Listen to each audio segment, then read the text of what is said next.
So, good morning o good day guys. So, samahan nyo kami today. Punta kami ng patayan ng uniform ni Jenny. So, first, may dinaanan kami dito sa Hotel Rotana. Dito sa Amouage area. May dinaanan kasi yung aming father or daddy nilang mga anak ko. So, ayun.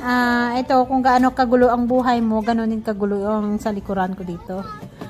So, nagutom yung dalawa. Dumaan muna kami ng McDonald's. All-time favorite nila. As what I said before, walking distance na dito sa amin ang McDonald's. So, bida ang saya. Mag-Jollibee mo yun. So, anyway, yun, nag-order muna ako ng pagkain. Then, dumaan pala kami sa aming new house renovation. Hindi house, ano lang yan, flat yan. Mayaman ka na kapag may house ka. Flat lang anyway. So, yun, ito yung papasok area ng aming, bagong lilintahang flat. So, yan na, nahihirapan pa yung asawa ko sa pagbukas kasi, maraming susi binigay sa kanya eh. So, ayan. So, habang binubuksan yan, sabi niya sobrang init daw ditong area. Iba naman sa hallway yan eh. Wala pang electricity kasi guys, kasi hindi pa no. So, pinano namin itong bagong lilipatan namin guys. Nirenovate ng konti yung gusto naming design. Alala niyo yung sabi ko na pumunta kami ng Dragon City. So, ito na yon, nakuha na namin. So, nilagay nila yan anong nakaraang araw. So, maganda ang kinalabasan niya guys. Tingnan niyo, 'di ba? Mga aesthetic labas ng bahay.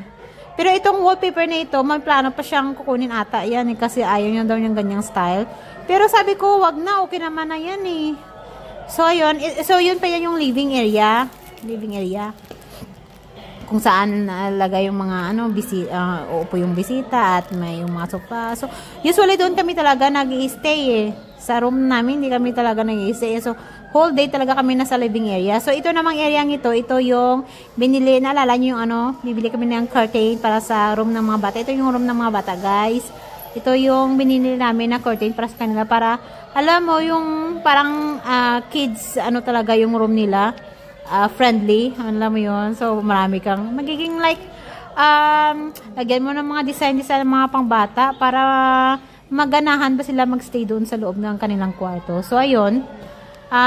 Pinakuha namin, merong wallpaper doon sa kilid na may hagdan eh.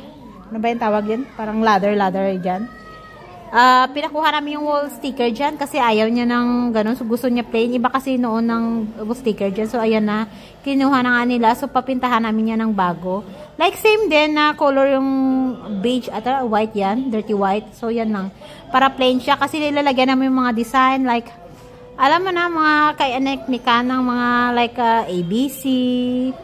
Kasi dito din namin lalagay ang mga mga gamit nila para walang sagabas sa labas. So, itong area naman ito magiging kwarto namin ng asawa ko. So, yan.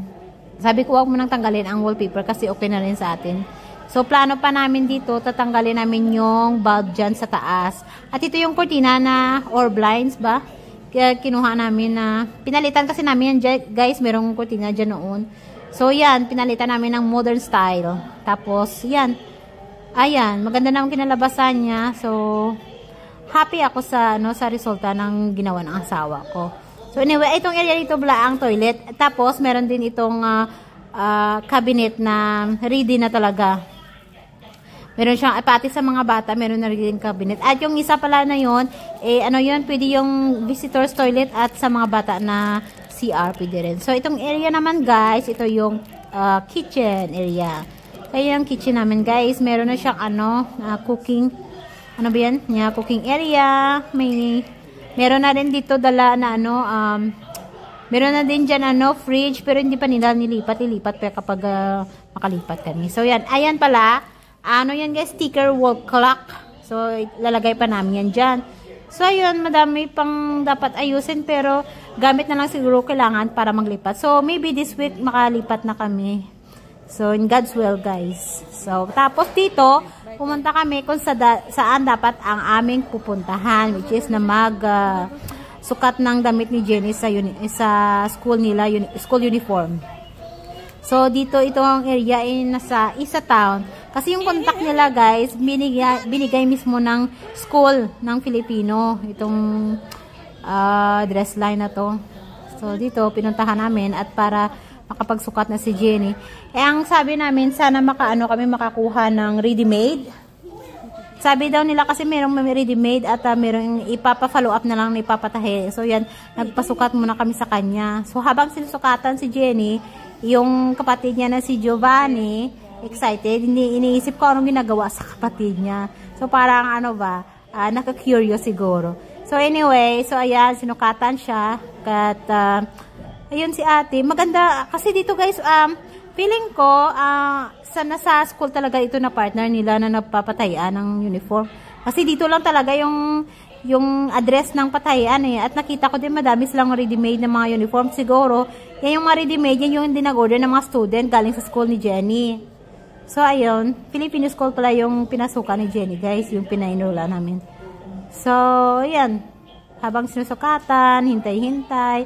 At sabi niya may papasukat daw kay Jenny na ready-made na uniform. Ito. So, ayan yung uniform nila, guys. Maganda siya. Mukhang talaga siya. Alam mo yung nasa shalan-shalan na school.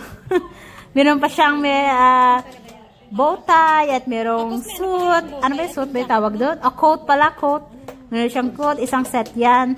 Diyos ko, hindi din, mahalin din yung uniform nila. So, ayan, sabi namin, balikan namin sa Thursday, kapag ready na yung aming sahod. So, ayan. Anyway, much better na magkuha ka ng ready-made kasi, papasok na, matagal pala ano ba tawag dyan? Magawa itong isang set na uniform at meron silang PE. So sabi ko kapag may ready, much better kasi baka papasok na siya sa Sunday. So kapag papasok Sunday, hindi ko alam kung pwede na agad mag-uniform or hindi pa kasi matagal pa daw ito matapos. Sabi ng babae, within September daw ma-ready. So sa Sunday papasok na siya. So sabi ko pag may ready, may kukunin na lang namin on Thursday. So sabi niya, yan pwede naman na rin yan kasi wala daw nagmamayari. So ayun lang, kinuha namin guys. Ito pala yung bagong paralan ng papasukan ni Jenny. So ito ay Filipino School of Bahrain. Maganda siya at malinis at malaki. So, kaharap nito, dito din ay merong elementary, HKG, LKG, at high school. So, maganda dito kasi mas open siya sa mga language ng Filipino at English. Which is nawala silang Arabic language. So, maganda sana kapag may Arabic language kasi advantage. So, dito na much better sa akin kasi malapit siya sa lingwahe natin. So, tingnan yung school niya, napakalinis at malawak. So, yan. Yan ang muna sa ngayon na vlog namin, guys. Thank you.